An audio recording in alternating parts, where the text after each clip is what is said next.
Hello and greetings once again. I'm sure that as I speak to you today, the situation that has developed and which continues to develop in Sydney and in parts of New South Wales will be on your minds and in your prayers, as it is for me. I think and pray too of the many other nations around the world experiencing the ongoing effects of the pandemic, some in severe ways, some in ways that threaten to become very severe. Our near neighbour to the north of this country, Indonesia, has experienced a serious escalation of the daily number of reported cases over the course of the past week or so, although, at least in my observation, that has not been very widely reported on in the media in this country, or at least in parts of the media. But I'm sure that you would join with me in wanting to assure the people of Indonesia and those seeking to respond to that situation in a practical way of our thoughts and prayers for them, and in the hope that through the instruments of our government, agencies, and other organisations, we in this country may be able to provide practical support and assistance where it is possible to do so to the people of Indonesia. A little earlier today, I was speaking to a colleague in another part of Australia who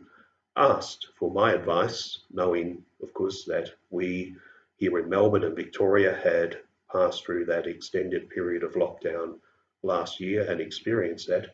whether I had any advice to give about how he might best support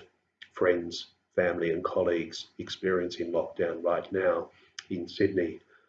And the thing that came to mind for me was how important it was during the course of that long lockdown last year to receive a message of support from someone in another part of Australia and on occasions from colleagues around the world. Sometimes it was just an expression of support, of being aware of the situation in Melbourne and Victoria. Often it was an assurance that we were being held in prayer. Often those messages of support, which mainly came via email, but occasionally in person or over the phone, in person on an online platform, of course, came at just the right time and provided some comfort, encouragement, and support just at the time it was most needed. So it may be timely to, if you do have, as many will, I'm sure, friends, family, and colleagues in another part of the world experiencing the effects of the pandemic in a severe way or perhaps emerging from it. And of course,